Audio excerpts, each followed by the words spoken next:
Welcome to What's Going On, the weekly podcast and videocast of First United Methodist Church in Yankton, South Dakota. Hi, and welcome to this week's episode of What's Going On. I'm Pastor Katie here at First United Methodist Church in Yankton, South Dakota, and I'm glad that you could join me for this episode. In this podcast, we're going to be talking about some of the exciting things that happened this past week in the life of the church and let you know of upcoming opportunities, because part of the reason this podcast exists is to let you know what's going on, hence the name. And so we do that partially because it can be easy to think that if you don't see the things that are happening in the church, to believe that nothing is happening. And that just couldn't be further from the truth. So we want to give you that opportunity to hear about what's been going on, and also to invite you to participate in what is going on and what is yet to happen. One of the things that we are really looking at this fall as part of our goals is to really be building up the community of the church once again. The world changed after COVID, and part of that change has been sort of missing out on some of the things that we do together and really seeing that as a priority. I mean, it's been really great to be able to worship in new ways and to have the convenience to worship from home when that works for people. But we also know that part of the value of church is what we do together, and worshiping together and serving together and investing in each other's lives. That's a valuable part of who we are and what we do. And so that's one of the things we're going to be looking at this fall, and you're going to see things that are fellowship oriented, that are really just meant to be community building, for you to get to know one another again, to meet new people, and to really just again build up the faith community that we have together. One of the ways that we did do that this past week was that we hosted a mom's night out. We invited the moms who have children and youth that are active in our children and youth programming here at the church, particularly those who have children and youth active on Wednesday nights during the school year. One, we wanted them to have a night off.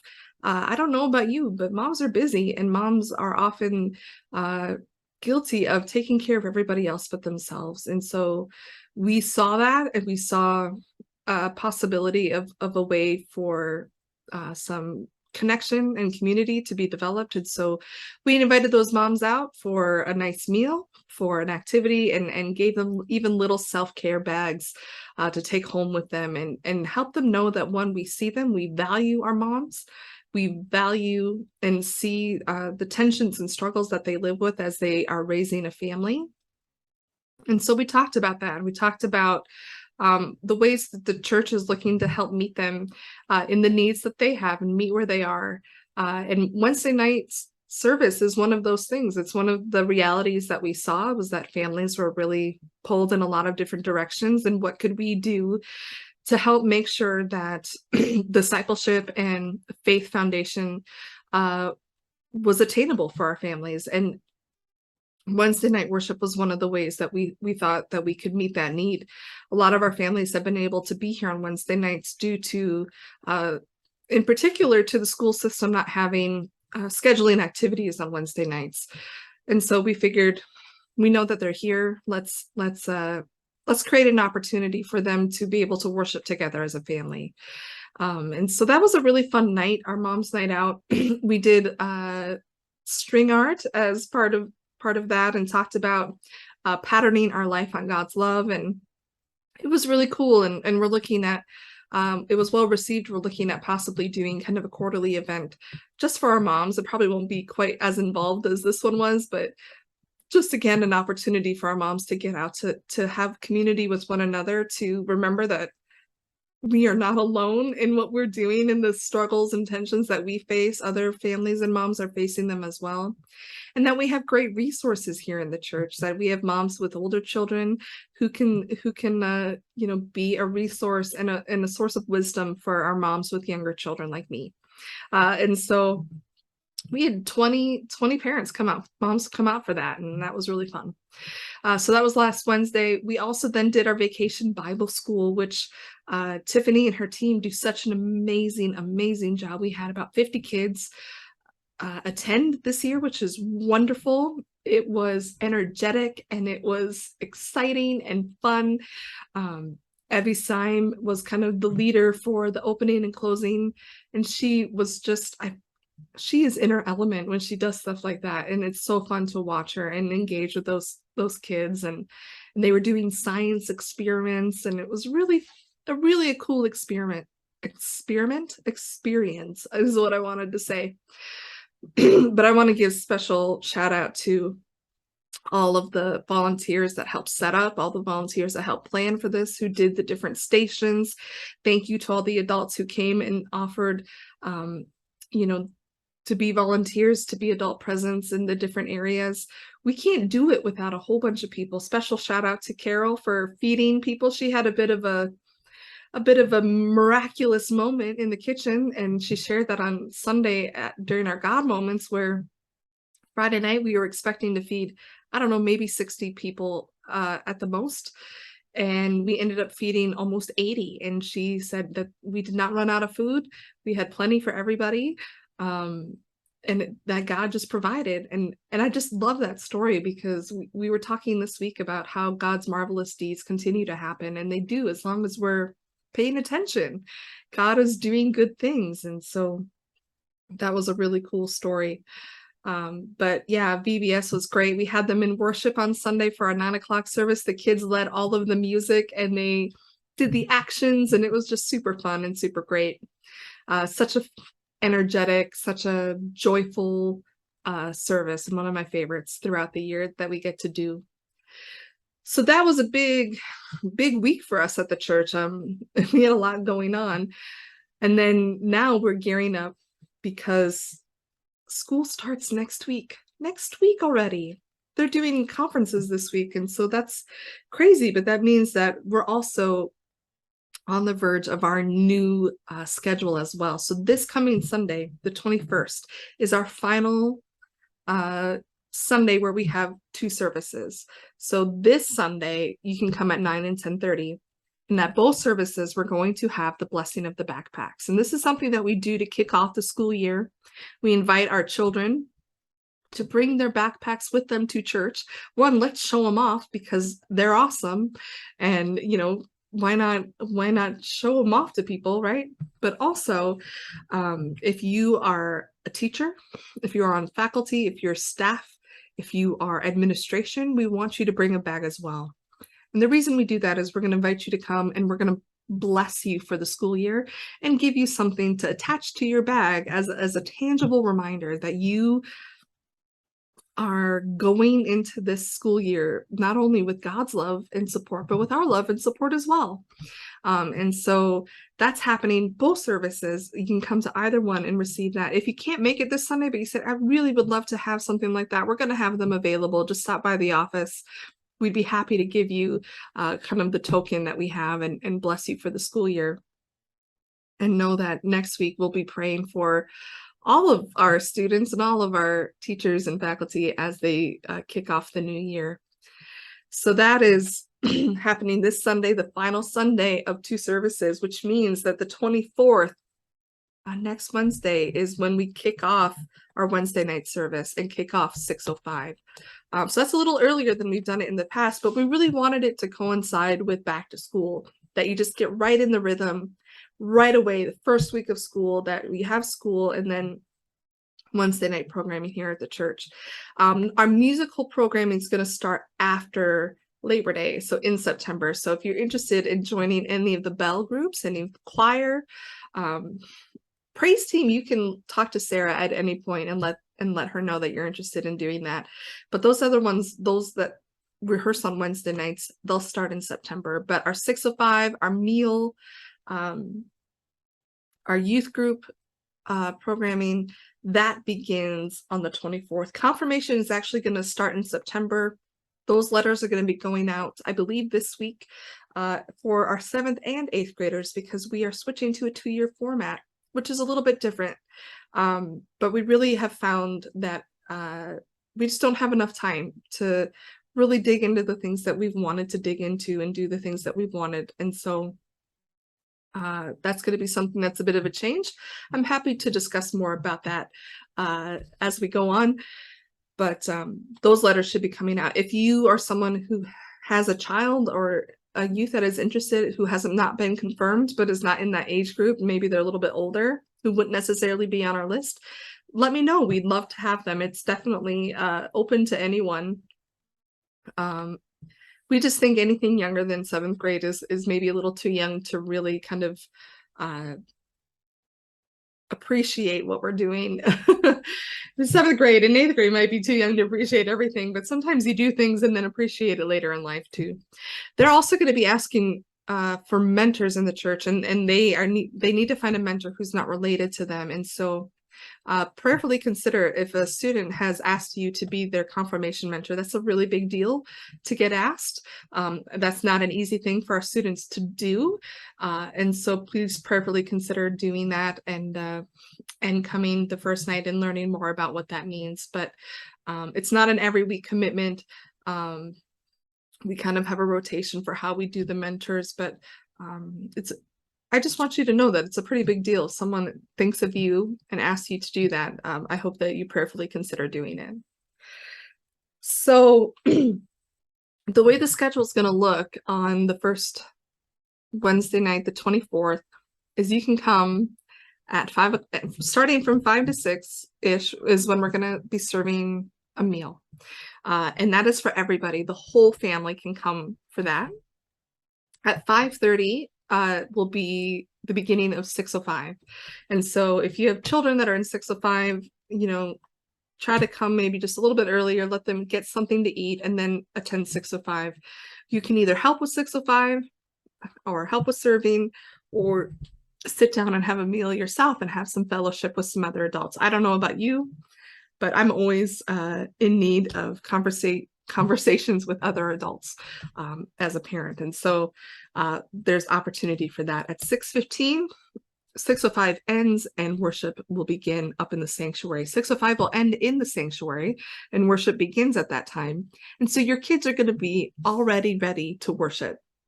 You don't have to move them. You don't have to go find them and get up there. You just meet them up there. And as I mentioned in church on Sunday, we want this worship service to be engaging for them. So one of the things that we're doing, let me grab it real fast.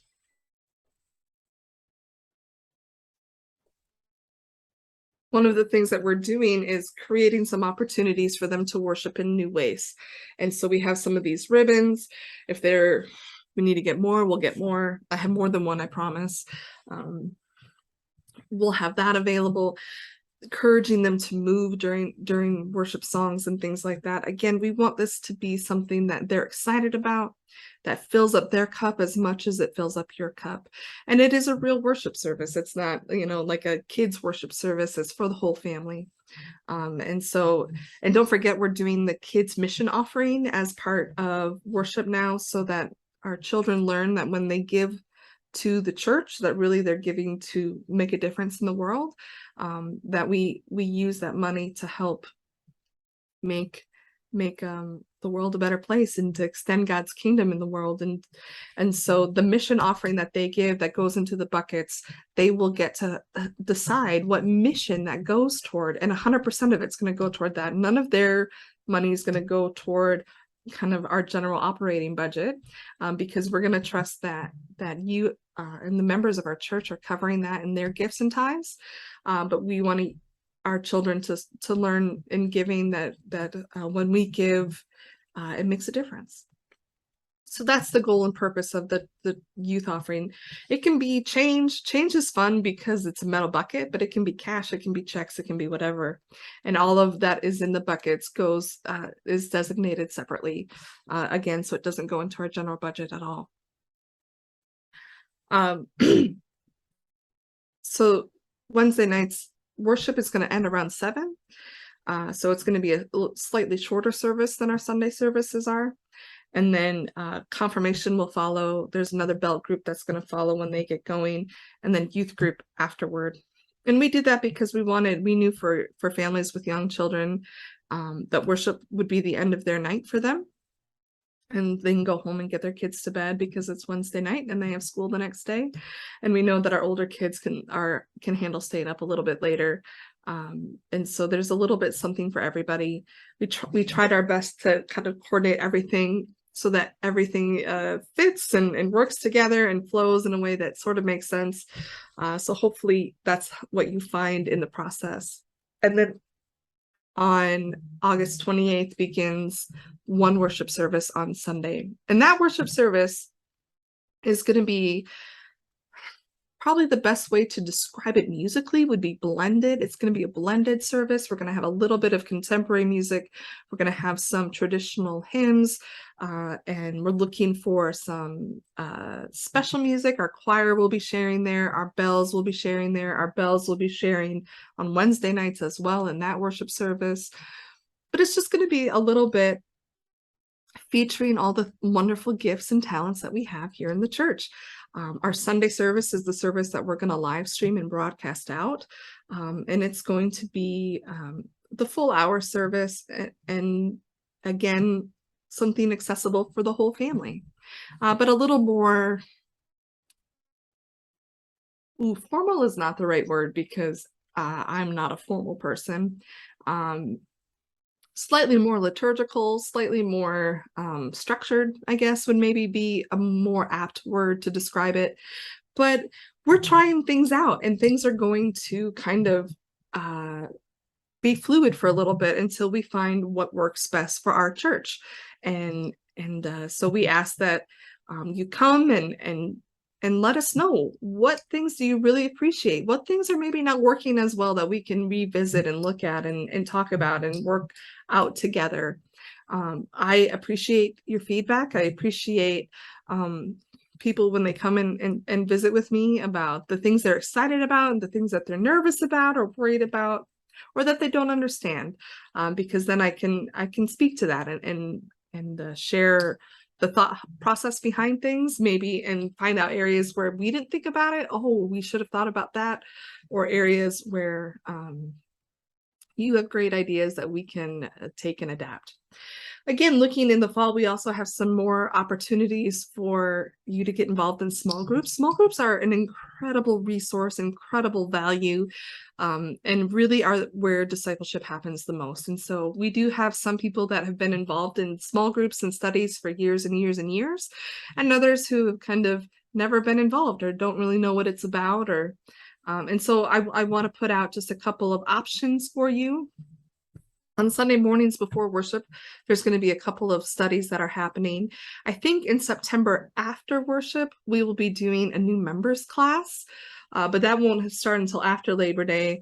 And so if you're interested in joining the church or learning more about the United Methodist Church and our church in particular, let me know and we'll get you the information for that class. We've already got a nice group shaping up for that, so I'm pretty excited about that.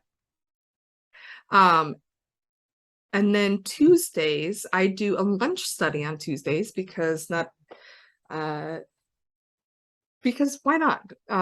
Why not take an hour, your lunch break, come eat with us and discuss different things. We're just going to be finishing up this next week.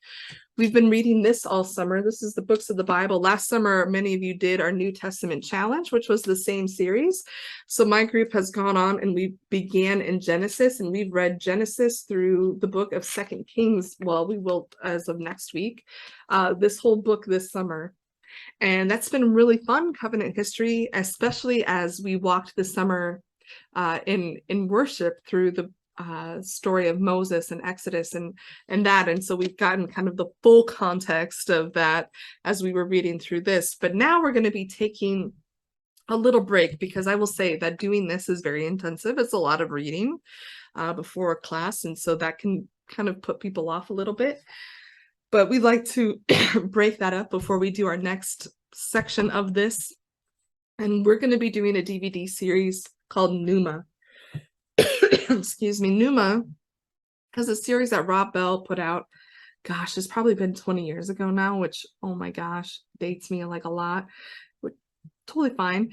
But it's so well done that it still stands the test of time. And these are individuals. So each week, They'll be their own. You can come one week, miss a week, come the next time, and they're not building on one another. And there's no homework required. You come, we'll watch a video, and then discuss kind of the topic from the video. They're all biblically based. Rob Bell is just an incredible communicator and presenter of the gospel. And so I'm really excited about this. So that's going to start, let's see, August 30th. And we'll maybe do that for a month or so, maybe a little bit longer. We'll see. But you are invited. You're also invited to join us anytime, as even if you haven't read the book, to just join in on the discussion. We'd love to have you. That is every Tuesday at noon to 1. And so those, and then we also have Carla Hummel is doing a new small group called Bibles and Brews, and I know that there's been some discussion about that within the church, and having different takes on, are we promoting drinking in this series? And the answer is no. You do not have to have a brew in order to go to discuss the Bible. The idea is this is going to be a small group that is meeting outside of the church with the idea of reaching new people, the idea of being a witness to people that we would never encounter if we just stayed in the church all the time. But imagine going to someplace and hearing people talk about scripture in a way that is authentic and real. And that's what we're hoping for, is that through this, we will actually be a good witness in the community, that people maybe come to find us that never would have otherwise. And also, for a lot of people, it's just super intimidating to be in the church building. And so to meet somewhere else and to feel that it's not so scary, that it you know, that's a good group for them. Again, it is not necessary to drink, although it will be available. The idea again is to how do we go out into the world? How do we get beyond our four walls? And how do we help people that maybe for whatever reason it's just too intimidating to come to a Bible study in the church on a Sunday or a Tuesday, but still need community and still want to step into that world? This is a good first step for them. And so if you have questions about that, please let me know. Please come talk to me and share your thoughts. But know that we do this with the hope and with the understanding that, you know, we follow in the line of John Wesley, who went out and met people where they were. He preached in the fields while people were working. He went out into the world to meet people and to help people come to know Christ. And that's really what we're trying to do as well as pick up the people that are here that maybe feel intimidated, and we want this to be an accessible, approachable group for them. So that is happening in September. If you're interested in that, contact Carla Hummel for that. Yeah, there's, like I said, there's just a lot going on. We're going to be doing a short sermon series as we kick off this Wednesday night service called Plugged In, and it's all about, again, plugging into Christ, plugging into the community of faith, plugging into service, and really, again, centering our lives, patterning our lives on Christ, making sure that we are plugged into the source of our faith, that through Christ we do all things, instead of we do all things, and if there's anything left over, we offer that to God. So I'm really excited. I feel like things are moving. I will tell you that I am running from place to place, and things are good and busy, and that's the way I like it. So let's keep that up. No, please know that if you are in need of prayer, if you are in need of a visit, to let me know. I'm never too busy to be meeting you in your need as well. That's something that I get when I'm visiting people is, well, I know you're busy. I know you have your kids. Well, my kids are in daycare when I'm at work, for the most part. And so if you need pastoral care, I want to be here for you. And if you need prayer, know that is never a burden to me. That is a joy for me to be praying for you and to be with you in your times of need. And so please never hesitate to let us know. Please. It's it's an honor to get to be with you in that way. And it kind of bums me out when I don't. So don't bum me out, please. But no, there's just a real strong sense in our culture, especially in the upper Midwest, where we don't want to be a burden or a bother. But you're not a bother. It's quite literally part of my job, and the part that I love to do the most is to be with people and to remind them that they're not alone, and that to offer God's prayer for them. And so it's something that I love to do and want to do for you. So please don't ever hesitate to let us know. Well, I think that's all I have for this week's episode. Join me again next week as we will be kicking everything off. Until then, I hope to see you soon in worship, and God bless. Thank you for joining us on this episode of What's Going On, a video and audio podcast of First United Methodist Church in Yankton, South Dakota. We'd love to have you join us for worship on Sundays, and we have two options available. 9 a.m. is our contemporary service, and 10:30 a.m. is our traditional service. You can find those online as well at our website, www.firstumcyankton.org, or on YouTube.